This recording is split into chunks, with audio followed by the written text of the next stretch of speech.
Assalamualaikum warahmatullahi wabarakatuh. Ketemu lagi dengan Kak Furkan di channel Arif Furkon. Pada berkali ini Kak Furkon kembali berbagi informasi ya seputar pendaftaran CPNS dan B3K tahun 2024 yang akan segera dibuka ya teman-teman ya. Jadi teman-teman mempersiapkan diri, syarat-syarat apa aja yang diperlukan itu disiapkan dari sekarang. Yang pasti KTP harus sesuai ya atau terkoneksi langsung di Dukcapil. Itu yang paling penting, identitas diri soalnya. Oke. Langsung saja kita ke informasinya ya Bapak Ibu ya. Ini Kak Furkon kasih judul informasi pendaftaran CPNS dan P3K tahun 2024. Di mana Bapak Ibu perhatikan di sini ada perencanaan ya. Nah, ini ada perencanaan kebutuhan CSN ya. Perencanaan kebutuhan dan pengadaan di sini sesuai dengan kebijakan perencanaan kebutuhan pegawai ASN di mana ada suatu acuan atau panduan bagi instansi pemerintah dalam menyusun kebutuhan pegawai pegawai ASN. Nah, tentunya teman-teman dari K2 ya kan, teman-teman yang posisinya itu sudah lama mengabdi di instansi negeri ya kan, K2 yang posisinya tentunya non ASN ini berpeluang sangat tinggi ya untuk menjadi P3K ataupun apa 2024 P3K yang full time ya teman-teman ya. Nah, ini sangat diprioritaskan untuk teman-teman yang sudah lama bekerja di instansi negeri tetapi belum ASN. Dari sini ditetapkan menteri berdasarkan prioritas nasional sesuai dengan RPJM nasional serta pertimbangan kemampuan keuangan negara. Di mana pengadaannya Bapak Ibu perlu ketahui jabatan ASN diutamakan diisi dari PNS. Nah, meskipun ASN itu kan ada dua sebenarnya ya, bisa P3K ya kan, PPPK atau PNS. Ini semuanya itu posisinya itu sebagai ASN. Nah, sama aja teman-teman ya. Cuma di sini jabatan yang diutamakan adalah PNS. Jabatan ASN tertentu dapat diisi P3K. Nah, kayak guru itu kayaknya P3K ya alokasinya, guru dan nakes itu P3K. Instansi pemerintahan merencanakan pelaksanaan pengadaan pegawai ASN. Kebutuhan jabatan yang akan diisi diumumkan secara terbuka. Setiap WNI itu punya kesempatan ya yang sama setelah penuhi persyaratan. Jadi kalau teman-teman sudah memenuhi persyaratan ya kan, siapkan aja syarat-syaratnya teman-teman ya karena ini akan segera dibuka. Ya jadwalnya kayaknya masih molor ya teman-teman ya. Harusnya Juni ini sudah pembukaan tetapi sepertinya web dari SHCSN itu belum ready ya. Mungkin masih input-input data formasi di tiap instansi yang berada di seluruh Indonesia tentunya. Kita tunggu saja. Nah, di mana Bapak Ibu ketahui di sini adalah alur perencanaan pemenuhan kebutuhan ASN tahun 2024 yang terdiri dari CPNS maupun P3K ya kan. Ini terdiri dari CPNS atau PPPK. Nah, ini nanti teralokasikan dengan sangat jelas ya di webnya sjsn.go.id. Nah, di sini Bapak Ibu bisa perhatikan kebanyakan langkah itu sudah selesai ya teman-teman ya. Nah, ini kebanyakan langkahnya kan sudah selesai ya. Ini selesai. Ini juga sudah selesai semua teman-teman ya. Lah, yang ini itu menetapkan rincian kebutuhan ASN dengan mempertimbangkan portal dari BKN.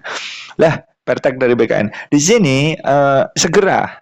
Mengapa kok segera? Karena kita cek di webnya sjsn.go.id itu memang belum ada formasinya. Jadi sebenarnya semua instansi itu sudah mengusulkan ya teman-teman ya, sudah usul. Tiap daerah itu sudah usul mengenai kebutuhan CASN-nya, baik P3K maupun CPNS. Tetapi nanti akan divalidasi itu oleh BKN yang dinamakan disesuaikan dengan perteknya BKN, baru nanti diupload menyusun kebijakan pengadaan ASN ini. Nah, ini masih segera. Jadi teman-teman bisa bersiap diri ya kan, menyiapkan seleksi CSN tahun 2024 ini. Di mana ini ada peraturan menteri yang mengatur tentang pengadaan CSN tahun 2024. Tentunya yang pertama itu adalah Permenpan RB ya, Bapak Ibu.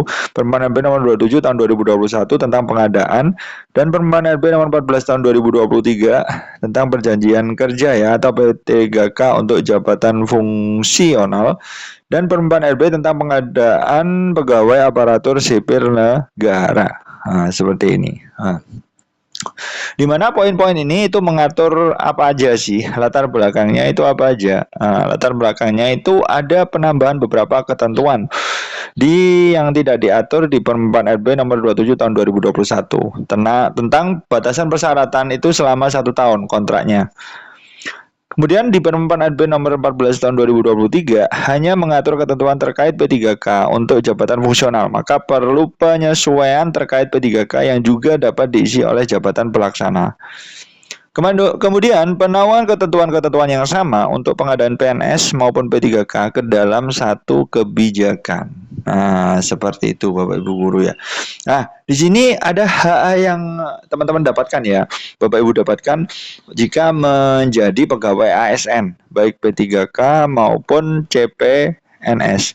Yang pertama adalah jaminan sosial. Di sini ada kesehatan, keselamatan kerja, kemudian kematian, pensiun, dan hari tua. Nah, jadi baik P3K maupun CPNS maupun PNS itu dapat jaminan hari tua berupa pensiun. Nah, seperti itu. Tetapi untuk sistem dari P3K-nya itu masih belum disahkan ya kayaknya ya Bapak Ibu. Jadi tetap nanti insya Allah dapat pensiun. Cuma yang selama ini kalau PNS itu kan per bulan ya, dibayarkannya itu per bulan. Gaji pokok ya kan dapat per bulan gaji pokok ini kalau PNS. Nah, untuk P3K gimana? Masih belum, masih dirancang kebijakan yang mengatur pensiunan untuk P3K. Seperti itu bisa dibayarkan langsung atau gimana kita juga belum tahu ya.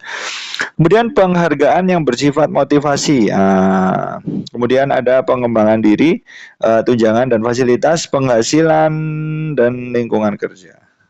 Kemudian ketentuan hukum juga diatur secara hukum. Nah, seperti itu Bapak Ibu. Oke, lanjut. Di sini kira-kiranya bakalan sama ya alurnya. Tentunya yang harus dia siapkan teman-teman. Ini tahun 2023 kemarin teman-teman ya. Tentunya nanti 2024 nggak jauh berbeda.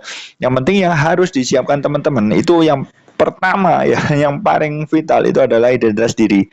Nah, di sini identitas diri itu terdiri dari NIK, nomor KK, dan nama lengkap dan tempat tanggal lahir. Dan di sini perlu teman-teman pastikan ya KTP atau KK teman-teman itu sudah terkoneksi ya kan atau terhubung secara online di Dukcapil.